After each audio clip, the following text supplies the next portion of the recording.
We all think we know sleep, right? It's that thing we do to recharge. But for millions of people, the night is, well, it's anything but restful. So today, we're diving deep into the world of sleep disorders, a battle that happens behind closed eyes but has some very real consequences when you open them. Oh, we have all been there. It's 3 in the morning, your mind is just racing, and sleep feels like it's a million miles away. It's that frustrating, kind of lonely feeling of being wide awake when it seems like the rest of the world is asleep. But what happens when that's not just a one-off thing? What if it's your new normal, night after night?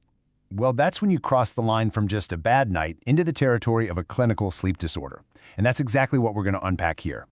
So, what's the tipping point? What exactly turns a few rough nights into a real, diagnosable problem? Let's break it down. Think about this for a second. Up to half, that's half, of all adults will experience symptoms of insomnia at some point in a given year. That is a staggering number.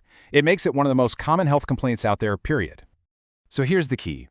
To be a real disorder, it's all about consistency and impact. It's not just about having trouble sleeping.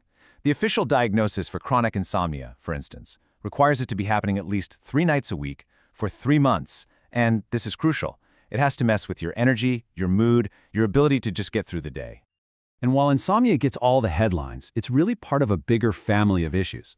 We're going to focus on a few of the most common ones: the classic struggle to fall asleep, the scary interruption of breathing, and that maddening, creepy, crawly feeling in your legs.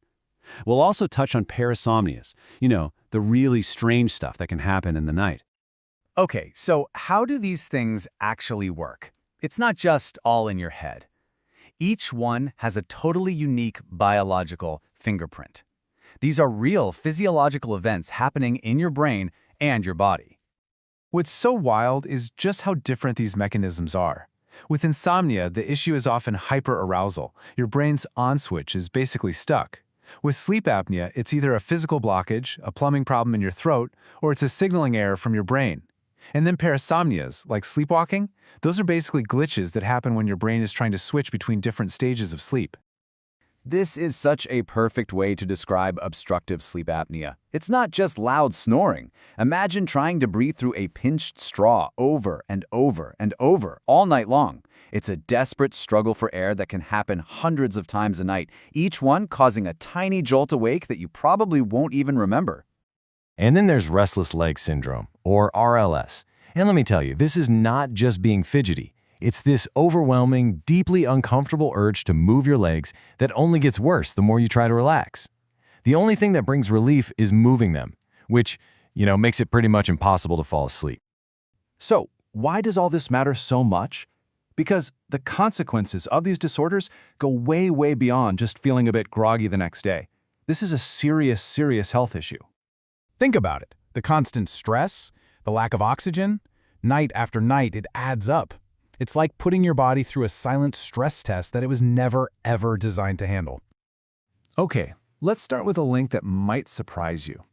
Research shows a really strong connection between sleep apnea and an increased risk of developing type 2 diabetes, and this is independent of other risk factors. All those nightly spikes in stress hormones can wreak havoc on how your body regulates blood sugar. And this is huge.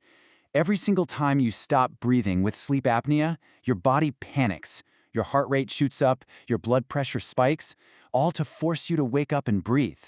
Doing that for years puts an incredible strain on your entire cardiovascular system, which seriously increases your risk of heart attack and stroke. And the data on this is pretty sobering. Big studies have found that how long you sleep is a major factor in your long-term health. What this chart shows is that severe insomnia, getting less than 4.5 hours a night, was linked to a significant increase in mortality risk. And interestingly, sleeping too much was linked to a similar risk, which just shows you how important that sweet spot of sleep really is. And it doesn't stop there. The daily toll is massive. It affects your mood, making you way more vulnerable to depression and anxiety. It messes with your focus, which increases your risk of accidents. And terrifyingly, new research is finding a direct link between sleep apnea and a higher risk of dementia, especially in women. Okay, after all that, you might be feeling a little down, but I promise there is good news. These disorders are absolutely treatable. There are clear, proven paths to reclaiming your night. Generally, treatment falls into 2 big categories. The first And honestly, the most important one is all about addressing your behaviors and habits. The second path involves medical tools, like devices or medications, which are usually for more moderate to severe cases. And the foundation for better sleep, whether you have a disorder or not, is something called sleep hygiene. It's really just the simple daily practice of setting yourself up for success when your head hits the pillow. And these right here are the pillars. Number 1, consistency is king. Your body absolutely loves a routine. Your bedroom needs to be a cave, dark, cool, and quiet. And of course, what you eat, drink, and do in the hours before bed makes a huge difference. They sound simple, but they are incredibly powerful. Now, this is so important. While popping a pill might seem like an easy fix, the evidence is crystal clear. For chronic insomnia, the absolute gold standard treatment is a specific type of therapy called CBTI. It literally retrains your brain and your habits around sleep, creating a real solution that lasts, without the risks that come with medication.